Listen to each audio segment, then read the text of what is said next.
Today we learn 2.5 subject English 2.5 the plight of the shy son in law. Plight म्हणजे काय? PLIGST फजिती गंमत. सन in law म्हणजे जावई. आपण म्हणतो ना मुलीच्या नवऱ्याला काय म्हणतात? जावई. आणि सुनेला काय म्हणतात? कुठला शब्द आहे?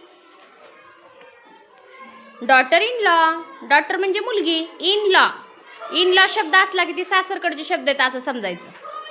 सन इन लॉ म्हणजे जावई. आणि आपल्या धड्याचं नाव काय आहे? लाजाळू जावयाची फजिती. काय धड्याचं नाव? शाय. SHY shy. शाय म्हणजे लाजाळू. तर बघा, once a man had gone to bring his wife from her parents' home where she had gone for a short visit. तर एक माणूस असतो आणि त्याचं नवीन लग्न झालेलं असतं आणि त्याची बायको माहेरी गेलेली असते. वाईफ म्हणजे बायको. माहेरी गेल्यानंतर तिला आणायला तो गेलेला असतो, नवीन झालेला जावई. त्या बायकोच्या घरी म्हणजे त्याच्या सासरी, त्या जावयाच्या सासरी तो गेलेला असतो. At dinner his mother in law served a meal. Meal म्हणजे जेवण. MEAL. मील म्हणजे जेवण वाढलं त्याच्या मदर इन लॉनी. मदर इन लॉ म्हणजे कोण? सासूने त्याला जेवायला वाढले. डिनर म्हणजे जेवण, रात्रीचं जेवण. But the man felt very shy and put his hand over his plate suggesting that he did not want it. त्यानं असा हात केला. मग असं ताटावर जर आपण हात धरला तर त्याचा काय अर्थ होतो? मला आता बास झालंय, मला आता नको. पण काय झालं बघा, but accidentally a few drops from the spoon fell on his hand. आणि वाढता वाढता त्या पळीतले काही थेंब त्याच्या हातावर पडले. He licked away the drops and found the dish very tasty. आणि त्यांनी ते काय झाले, हातावर सांडलेलं जे आहे ते थेंब ते थोडेसे त्यांनी टेस्ट करून बघितले आणि त्याला ती इतकी आवडली चव त्या जेवणाची. त्यांनी ते वाढणार होती पण त्याला ते घेतलं नाही. खूपच त्याला सुंदर चव लागली. नंतर काय झालं बघा, he was sorry now that he had not accepted the dish. He washed that it would be served again. But since he had refuse it the first time it was not brought in front of him again. पहिल्यांदाच त्यानं असा हात केला होता, त्याच्यामुळं ती dish काय त्याच्याकडं परत कुणीही त्याला वाढली नाही. आणि त्याला वाटत होतं की मला अजून एकदा वाढावं त्यांनी, कारण त्याला ते टेस्टी लागलं होतं. पण त्यांना आधी नको म्हणल्यामुळे आपण पण बघा कुणाच्या जेवायला गेलो आणि पहिल्यांदा जर म्हणलं नको नको नको मला, तर पुढं परत ते वाढतात का? नाही वाढत. मग त्याचं तसंच झालं. एकदा नको म्हटल्यामुळं त्याच्याकडं त्याला ती जी टेस्टी जी डिश आहे ती परत त्याला कुणीही वाढली नाही. And he could not ask for it because it has feeling very shy. आणि तो असं मागू पण शकत नव्हता, अहो मला ती जरा डिश परत एकदा वाढा म्हणून. का? कारण तो शाय होता. शाय होता म्हणजे लाज. बघा, लाजाळू माणसाचं लय अवघड आहे. लाजाळू माणूस कधीच म्हणजे पोटभर जेवू शकत नाही कुठं. एक तर जेवताना तर लाजणार, नाहीतर मागायला तर लाजणार. त्याच्यामुळं म्हणतात ना, काय काय बायका म्हणतात बघा, मी अजिबात लाजत नाही. काय काय बायका म्हणतात बघा सवासणी वगैरेला, त्या कुणी म्हटलं ना घ्या की थोडं, मी काय लाजती होय, मी पोटभर खाते म्हणतात का नाही काय काय बायका. तसंच बरोबर आहे, कारण लाजाळू माणसाचं पोट कधी भरत नाही.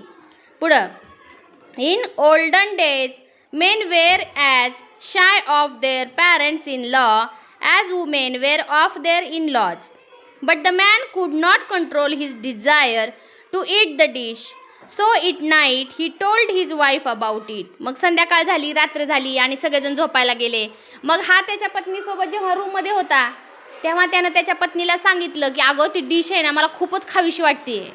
तो बायकोला मात्र लाजला नाही, उघडपणे सांगितलं की मला ते जे हातावर थेंब पडलेली डिश आहे ना ती खायची आहे, मला अजून इच्छा आहे मला खूप खायची, पण ते आता कसं खाऊ मला कळत नाहीये. मग बघा ती काय म्हणाली, शी shade go to the Attic wear there is a pot full of it. तुम्ही काय करा, तिकडे जावा त्या रूममध्ये, तिथे एका पॉटमध्ये ती अजूनही डिश उरलेली पातेल्यात ठेवलेली आहे. At midnight he crept up to the attic and picked up the pot. He held it high up to pour some of it into his mouth. But alas, the pot slipped from his grasp and broke and all the sticky liquid fell on his head. झाली काय गंमत? तो ते भांडं घ्यायला गेला, थोडंसं चाटायचा प्रयत्न केला, पण ते भांडं त्याच्या तोंडावरच पालतं झालं. काय झालं? ते भांड्यातली जी काय असेल गोड खीर म्हणा किंवा लिक्विड म्हणा, ते काय झालं त्याच्या तोंडावर सांडलं, पालतं झालं. His clothes were also smeared with it. Smeared म्हणजे भरून जाणे, भरलं. त्या खिरीनं त्याचे सगळे कपडे भरले, बरबटून गेले. The man was in a fix and did not know what to do. He suddenly saw a heap of cotton nearby and got an idea. He thought that he could wipe off the liquid with the cotton, but again, alas, when he tried to do this, all the cotton stuck to his clothes. पण गंमत काय झाली माहिती आहे का? त्याच्या अंगावरती खीर सांडल्यावर त्यानं गप्प बसायचं की नाही, तर ते शेजारी काय होतं, कापसाचा ढीग होता. आणि ते त्याला वाटलं की ह्या कापसानं काय करतो, सगळं तोंड पुसून घेतो. अंगाला, हाताला, तोंडाला लागलेलं ते लिक्विड सगळं मी त्या कॉटननं, त्या कापसानं पुसून काढीन. म्हणून तो ते गेला घ्यायला, तर ते कापूस सगळं त्याच्या अंगाला चिटकले. म्हणजे तोंडापासून पार अगदी पायापर्यंत सगळं कापूस कापूस कापूस कापूस सगळीकडे ते चिटकून बसला. बघा, कापूस जर असं गोड ह्याला जर चिटकलेला असला तर ते निघतं का रे? निघत नाही, उलट ते अजून चिटकतं जास्त. तसंच झालं त्याच्या बाबतीत पण. हां, मागच्या पानावर दाखवले बघा. मागच्या पेजला या आता, पेज नंबर 32 वर. There was no way out but to take a quick bath and to wash his clothes. But how could he do so with no one noticing? त्याला वाटत होतं आता मी पळत जाऊन आंघोळ करावी, पण कुणी बघितलं तर, अशी त्याला भीती पण वाटली. He thought hard and got another idea. He stuck the cotton all over his body and on to his head so that he looked like some woolly creatures. आणि काय झालं, ते कॉटनचे जे कापसाचे जे आहे ना, त्याच्या पूर्ण बॉडीला असं गच्च एखाद्या प्राण्यासारखं चिटकून बसलं. आणि तो प्राणीच दिसायला लागला. एक कसला? पांढऱ्या केसाचा प्राणी. कोण असतो? मेंढी, किंवा तुम्ही त्याला काय म्हणता, बकरी म्हणता ना? काय म्हणता? बकरीच की, मेंढीसारखी. तर पांढरी पांढरी दिसते बघा, चित्रात दाखवली पिक्चरमध्ये. म्हणजे त्याला आता माणसाचं रूप गेलं आणि एका क्रिएचरचं रूप आलं. क्रिएचर म्हणजे एखाद्या प्राण्यासारखा तो दिसू लागला, पांढरं पांढरं पांढरं पांढरं पांढरं सगळं असं. His in-laws possessed a small herd of sheep, so he went to the pen and hid himself amongst them. मग तो काय केला, एका ठिकाणी गेला आणि स्वतःला लपवण्याचा प्रयत्न करू लागला. Just before daybreak he would go to the river and have a bath. But on that particular night a thief came to steal a sheep. मग त्याच रात्री गंमत काय झाली की त्याच्या सासरवाडीत मेंढ्या चोरणारी, बकरी चोरून नेणारी टोळी आली होती त्याच्या घरी. काय आली होती? चोरांची टोळी. थिप, THIEF. थिप म्हणजे चोर आले होते. काय पकडून नेणारे? शिप पकडून नेणारे.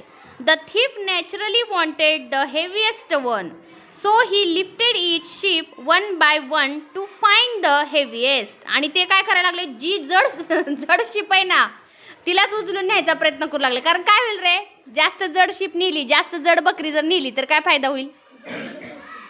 हा जास्त पैसे येणार ना. म्हणून त्यांना हात लावून बघायचे आणि जी जड आहे ना तिलाच उचलायचा प्रयत्न करायचे. मग त्यांना हा माणूस दिसला, पण त्यांना तो माणूस आहे वाटला का? शिप सारखा आकार झाला, त्याच्यामुळे त्यांना लय जड वाटून त्यांनी अजूनच त्याला उचललं जोरात. When he lifted the son-in-law who he thought was a sheep, he found him to the heaviest and so he carried him away. आणि ते चोर जे आहेत जास्त जड शिपला घेऊन जायचा प्रयत्न करू लागले.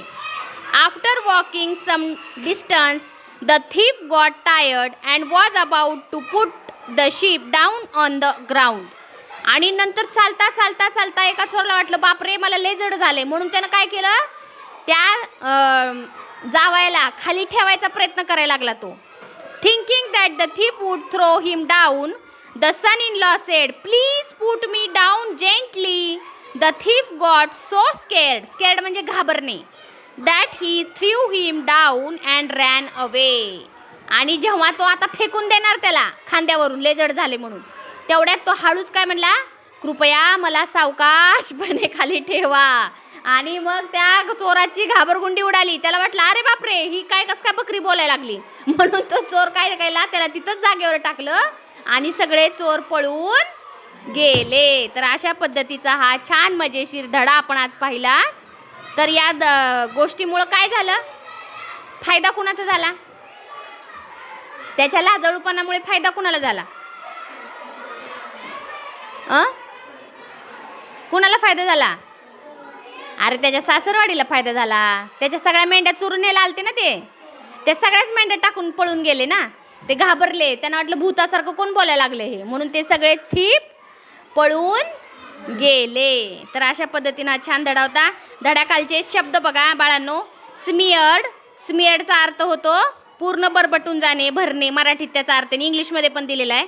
क्रिएचर म्हणजे एखाद्या स्मॉल प्राण्यासारखा त्याचा आकार होणे. क्रिएचर म्हणजे प्राणी, स्मॉल सजीव, स्मॉल प्राणी. पॉसेस्ड, पॉसेस्ड म्हणजे to have or own something, स्वतःचं काहीतरी.